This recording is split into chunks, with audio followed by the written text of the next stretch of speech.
Suspense.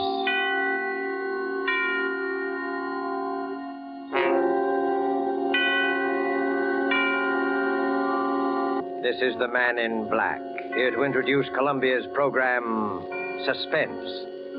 Heading our Hollywood cast tonight is the distinguished American actor, the star of the Broadway suspense drama Angel Street, who has recently returned to this coast to resume his film career, Mr. Vincent Price. Tonight's suspense play, which presents Mr. Price, and which is produced and directed by William Spear, relates an episode of recent years in the unfriendly Nazi capital of Berlin. The Strange Death of Charles Umberstein by E. Jack Newman is tonight's tale of suspense. If you have been with us before, you will know that suspense is compounded of mystery and suspicion and dangerous adventure. In this series are tales calculated to intrigue you, to stir your nerves, to offer you a precarious situation, and then withhold the solution until the last possible moment. And so, with the strange death of Charles Umberstein, and with the performance of Vincent Price, we again hope to keep you in suspense.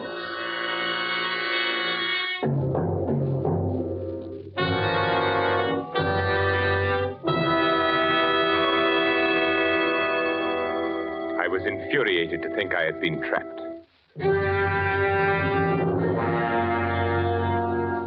The thought that someone had discovered my intentions maddened me to the breaking point. Nothing had slipped. Everything had run smoothly as I had planned. No evidence, not the slightest trace, nothing. And yet, I was trapped. Trapped? But why? How? Let me see. Papers in my briefcase, train ticket, information forwarded safely to my office.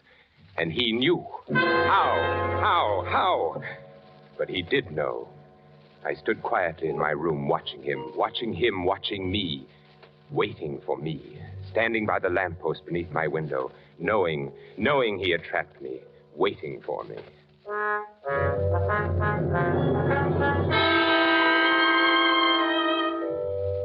I recognized him almost immediately. Captain von Hind. Once before I had seen him briefly in Herr Miller's office. I had been working on some corrections. Herr Miller was escorting him through the plant on an inspection tour. They stopped for a moment outside my office. I glanced up as Herr Miller gestured my way through the partially open door. Aha, Herr Hauptmann. Das ist unser neuer Architekt. So, ist Ihr neuer Architekt? Well, here it was. They were talking about me. My heart stopped. He was explaining how I had been recommended by the Führer himself, my qualification. They continued on their tour. Herr Miller explained later when I went to his office. Aha, Umberstein, there you are. Herr Miller, you sent for me? Yes, Umberstein. This morning, when Captain von Hind and myself passed by your office, I knew it was you. You knew it was me? Captain von Hind is head of Gestapo intelligence in this area.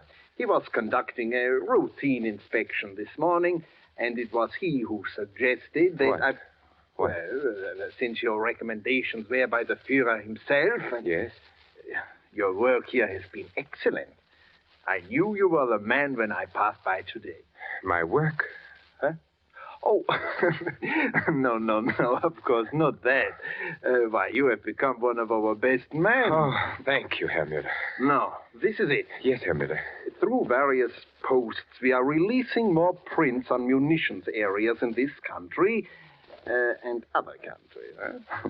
You are to be in complete charge of their release from the war. I understand, Herr Miller. As a citizen of the Reich, I am greatly honored that I have been given such an opportunity. An opportunity to show your loyalty. And honor. I will give you the combinations. You will see that no other person enters the war. Of course, Herr Miller. One moment, Umberstein. Yes? I think I should tell you that a few months ago, in one of the neighboring plants, the Gestapo apprehended a spy. Yes? He was working for an enemy espionage service, found in possession of certain vital documents which he had access to in his work. And what did they learn from him? Oh, many things. He was reluctant to speak at first, but it's difficult to hold out indefinitely. where he finally gave them enough information to locate other agents who had filtered in. It was well he was detected. Oh, yes. The Gestapo is still on the alert for some of his co-workers, still expected to arrive. Of course, they are ignorant of his confession and his fate. So, Herr Umberstein, I must warn you to take all the necessary steps against the possibility of espionage. We cannot be too careful. I shall be careful. In you, Umberstein, is exemplified the efficiency of the Third Reich.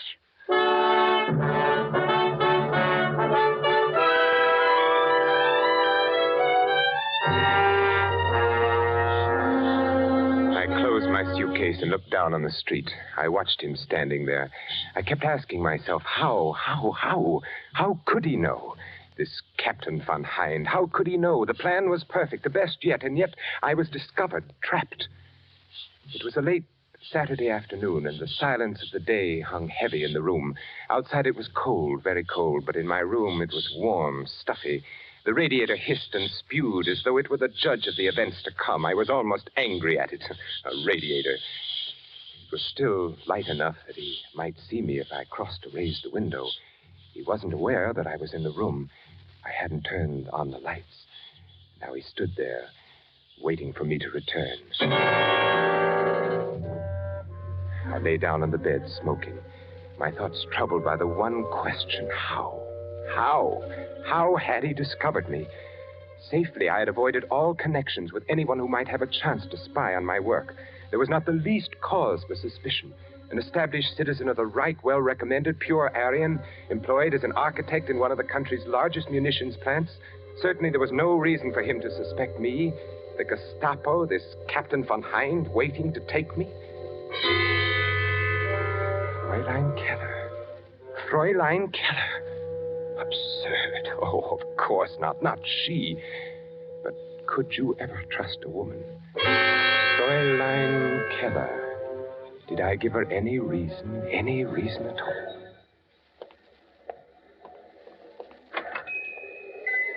Good morning, Fräulein. Oh, good morning. My name is Charles Umberstein, and I am to be at the munitions factory near here. I wish to take a room. Oh? One facing the outer street, Fräulein, if you can accommodate me. Oh, I think so. We have one. It is on the second floor. Overlooks the street corner. Oh, fine. I'm glad. It looks comfortable here. Small and comfortable. Oh, yes. You will like it, I'm sure. I am the owner and manager here. Fräulein. Sign here, please. Yes, of course. There you are. Thank you. Otto, would you show Herr Umberstein to his room?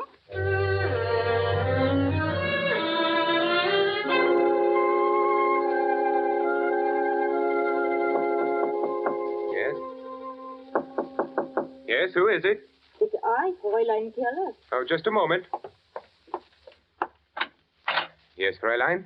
I have brought you some extra blankets. Oh. You may be cold. Oh, that's very thoughtful of you, Fräulein. And Herr Umberstein, down the street, a little cafe. You may find nice meals and a little music, too. Oh, wonderful. I am indebted to you, Fräulein. Oh, but you are my charge. I look after my guests. It is my job. Oh, that is most kind, Fräulein. Herr Umberstein, Yes? I also dine at a little cafe often. Oh. I hope I see you.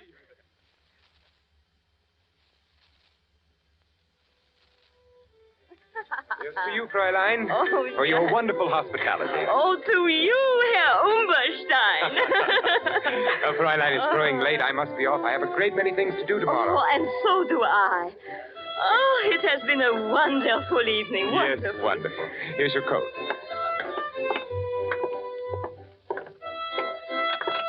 It's growing colder now, isn't it? Yes, the winter will be here soon. Too soon. Yes, but I won't be... You won't be? Oh, nothing, Fräulein, nothing. You will be here long. Certainly, Fräulein. Certainly, I was just wishing. Wishing? For what? Now I had done it. I'd started to thinking perhaps she could... For what? Oh, nothing, Fräulein, nothing important. Only the hopes of every man. They become so near sometimes. They're almost reality. So? What else could I do? I had to lead her thoughts away somehow. She took the lead. mean a woman? Yes. Yes, Fräulein, you. Oh, but we have known each other for such a short time. Only 2 weeks. That's true, but I've been aware of you for a longer time, though I've just met you. Oh, Herr Umberstein, Charles. Oh, Charles.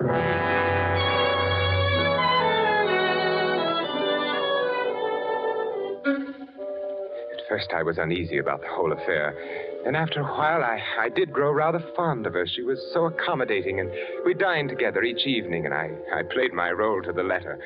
Never once did she mention my work. Oh. Fräulein Keller, what are you doing in my room? Well, I was... You've been looking through my papers. Why? I was looking for something. But what right have you? What are you looking for? I was looking for a letter. A letter? What letter? One that you haven't got. I thought perhaps you might have it. Now, out with it. A letter from a woman. Very well, Charles, if you must know, I suspect you of nothing filthy. She was actually looking for a letter from some woman. Any woman. She didn't trust me. She didn't trust her Charles.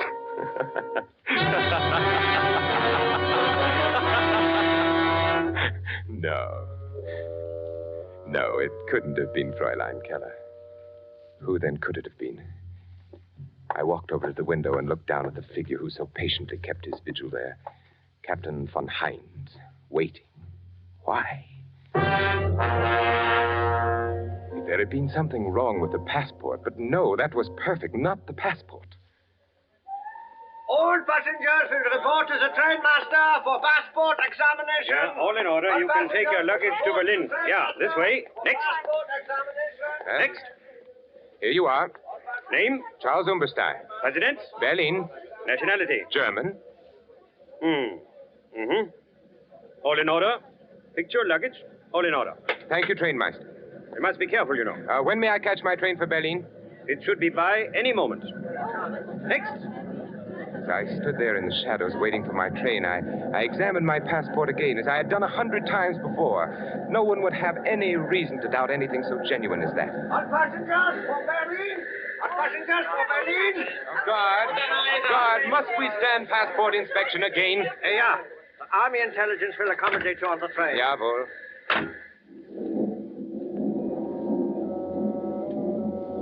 At 3 stops, my passport was inspected. A good test?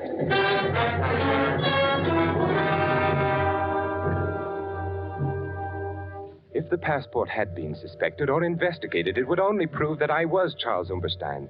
I had come by the passport through Hans. At the time, Hans was employed as an Austrian customs inspector. This gave him access to many such passports. According to Hans, there had been a person named Charles Umberstein who had suddenly disappeared in 1936. Since there had been no friends or relatives to make an inquest, well, you can see. No, I was Charles Umberstein. Why, I even resembled the badly scarred photograph on the identification card. From the front view, he was evidently a large man, big shoulders, large head, wore a short Prussian haircut. Yes, I certainly looked enough like the photograph. Passport was flawless. He couldn't have discovered me through that, this von Heinz. Something else. What else? The plans? No, of course not. They couldn't have discovered that. I merely made copies and left the originals. No, not the plans. Why, Hans and I...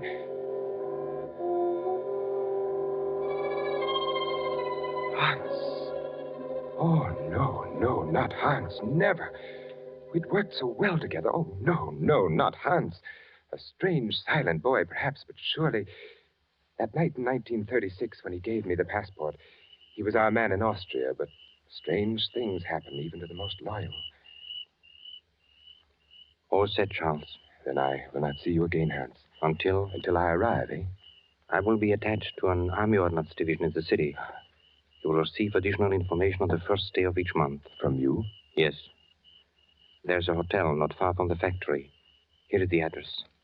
Fräulein Keller runs this hotel. Now, on the second floor in one corner sits a mahogany table. On it are a set of silver candlesticks. 4 of them. Beneath the candlestick nearest the right, you may find your information on the first day of each month. It will be written in code? Naturally. Be very careful when you pick it up. I see. and make no effort to contact me in any other way. And can I leave anything I might learn in the same place? Is it safe? Yes.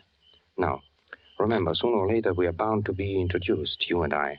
My duties with the Ordnance Division will, of course... So near and yet so far kind of thing, eh? Yeah, very far. Once inside the city, I'm Oberleutnant Hans Neumann of Army Ordnance, understand? And I am Herr Charles Umberstein, architect. Right. Well, time grows short. I must go. Everything checked. Your passport? Perfect. I even resemble the photograph. The Kanzler should think so. Yes, not bad. Very considerate of Umberstein to have looked this way. Tickets? Right here, through to Berlin. I report to Franz Miller in the munitions factory, produce my credentials. He's been expecting me. I haggle a little about the salary, then I accept. At first opportunity, become acquainted with MB plans. And I will see that you are highly recommended from a reliable source. Just as a matter of curiosity, Hans, who will recommend me? Oh, you needn't worry, Herr Umberstein. It'll be good, I assure you. Then goodbye, Hans. Oberleutnant Neumann, if you please. Oberleutnant Hans Neumann. Well, then, my Herr Charles Umberstein, auf Wiedersehen. Wiedersehen. Heil Hitler. Heil Hitler.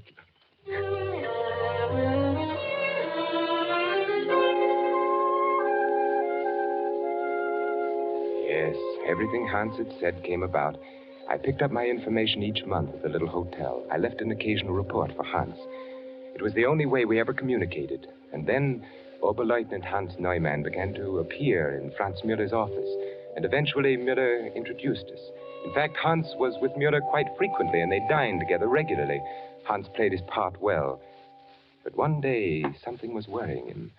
I will wait here for you, Miller. I'll be with you in a moment. Ah, Herr Umberstein. It's good to see you again. Lieutenant Neumann. Herr Miller speaks very highly of your work here. Thank you.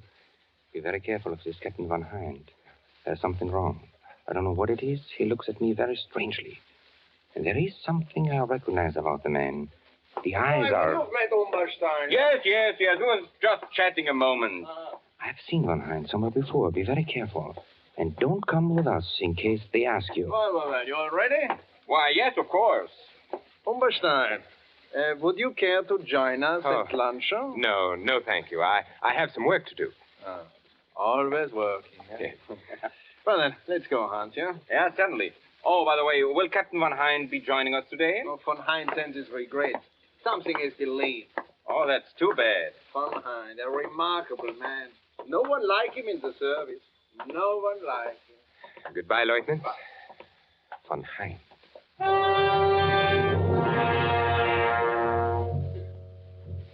Such a brief warning. Curt and sinister. Hans was frightened. He would never have taken the chance to speak to me if he had not been frightened. Something that he recognized about Von Hind. Saturday was the first of the month, and there was no information at the hotel. Hans didn't appear again to lunch with Herr Müller. Something was wrong. Something had happened to Hans. Today I found out. We will enjoy ourselves today, Umberstein. Yes. We should lunch together more often, you and I. I like good company when I eat. Good food, good company, good digestion, Herr Müller. Now, this is a wonderful restaurant that we are going to. You know, they serve Norwegian smoked salmon that is exquisite. And cheap, too. Nothing like these new foods we are getting from Norway. I've heard of Norwegian salmon. And this is the best. You and Oberleutnant Neumann dine here often, don't you? Hans Neumann, yeah. We came here often, yeah. Hans Neumann will not come here for a long, long time again, I'm afraid. I don't understand. Yeah, you don't. You remember Captain Von Hind? Oh, yes, the Gestapo man who was inspecting our factory a few weeks ago. Yeah, a most efficient man. He has apparently been observing Hans Neumann for some time. Oh? Oberleutnant Neumann is being detained by Captain Von Hind, no? Was he... He was a spy. Spy? How do you know? Von Hind arrests only spies. And Von Hind never makes a mistake. The man is incredible. Was there something suspicious about Hans? There's something suspicious about everyone to Von Hind. He himself asked me to cultivate Oberleutnant Neumann so that he could better observe his actions. Yes, I noticed that you two lunch together very often. We lunch together at this very same restaurant you and I are going to now.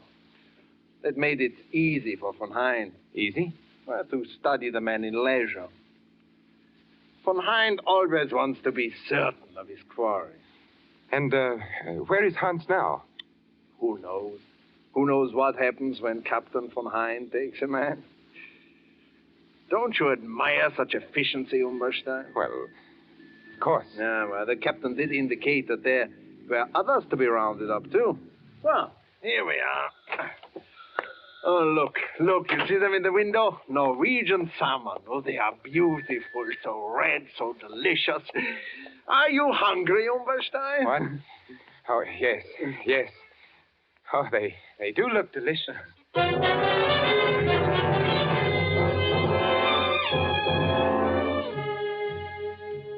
Captain von Hind. I looked at him out of the window again.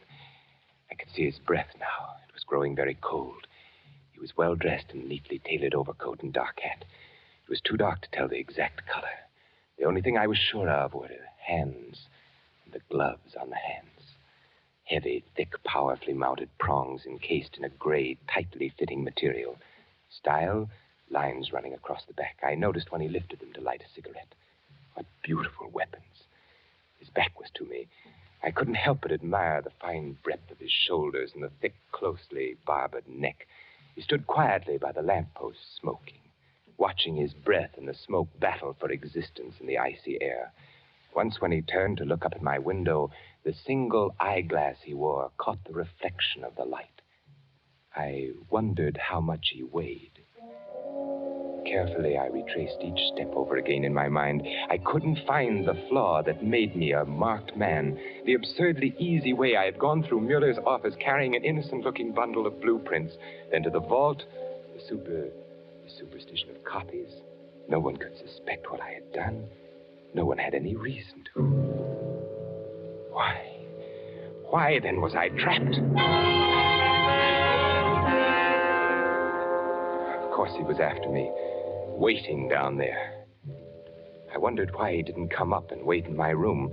Surely he didn't know I was in the room. Perhaps he had searched my room one day while I was out. But what could he find? Nothing, absolutely nothing. A passport proving I was Charles Umberstein. A monogrammed suitcase bearing the initials C.U. A few letters and old papers. Nothing at all. I had never talked. I had never known anyone else in service except Hans. Franz Mueller was too stupid to suspect anything. Fräulein Keller, no. The passport, perfect. Only one other way. Only one other way could he possibly know. For an instant, the possible answer flashed through my brain. For a full 5 minutes, I watched him very discerningly. Could it be? Could it possibly be? The stillness of the street below was broken from time to time by the blare of an occasional horn and the rattle of armored cars carrying soldiers to different parts of the city. Turning from the window, I groped about in the darkness of my room, searching for the automatic I had concealed in the slit compartment of my traveling bag.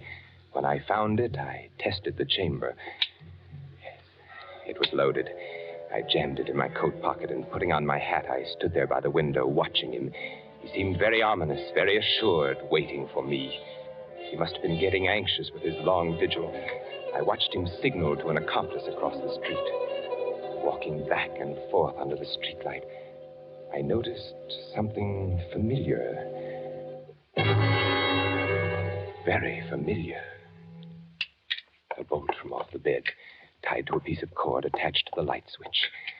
Near the radiator pipe, room enough to pass it through, the weighted end dragging the string to the lobby below. I picked up my suitcase and stepped out of the door. The hall was dark and quiet. I walked down the stairs. The lobby was empty, deserted. At the bottom of the stairs, I placed the suitcase by the door, and I crossed to the desk. Hastily, I jammed a few bills in an envelope and addressed it to Fräulein Keller. Now, as I picked up my suitcase, I could see him very plainly on the corner. He was only a few feet from the entrance. cord with its weighted end had fallen just short of the door. I stood there quietly. He looked up at my room. I pulled the cord. He was startled when the light went on upstairs, searching the window for a view of the occupant. I walked to the door. As I opened it, he looked at me, looked my way, gazed at me, point blank, seemed surprised. Then, assuring himself, he took a step toward me. Herr Umberstein. Herr Umberstein. Oh, you are... You are Charles Umberstein? Why, yes, Charles Umberstein, who entered Germany in 1936 from Austria? Here's my passport. Your passport, yes. I have always wanted to meet you, Charles Umberstein. I have always wanted to meet you face to face. You know who I am? Why, yes, you I wonder. You know, the others I have had my men pick up. But you, I wanted to attend to personally. It's because you are Charles Umberstein. Now we will just... I'm sorry, my friend.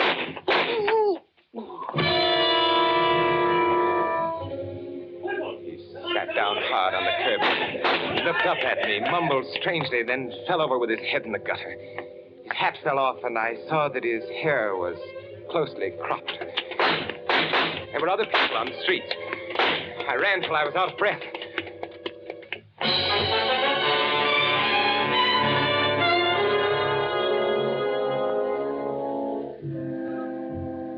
The next day, I picked up a Berlin paper on the railroad station. On the second page, I read the headline, Gestapo official murdered. Saturday, January 25th, Captain Charles von Hind, high-ranking official of the Gestapo intelligence service, was instantly killed last night by the bullets of an unknown assailant whom he was attempting to arrest on charges of espionage. Captain von Hind had been connected with the Gestapo since 1936. Prior to his affiliation with the Gestapo intelligence, he had been known by his real name, Charles Umberstein. His entry into such dangerous work made necessary a complete retirement from all public life. The Reich will long honor the memory of Charles Umberstein. I wired flowers from Geneva with a card marked Sympathy, signed C.U.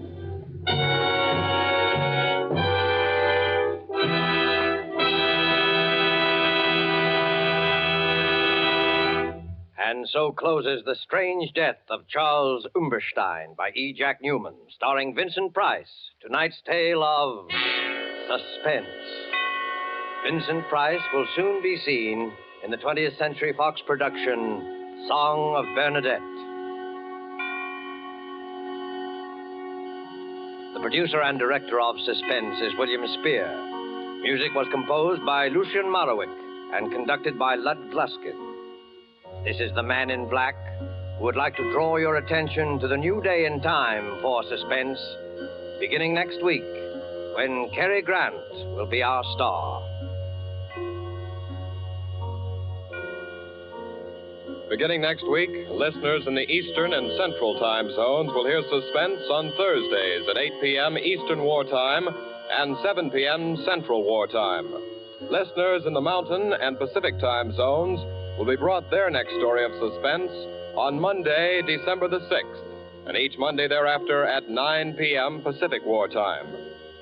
Don't forget Suspense on Thursdays, beginning December the 2nd, if you live in Eastern and Central time zones, and Mondays, beginning December the 6th, for listeners in the Mountain and Pacific time zones, with Cary Grant, our opening guest star.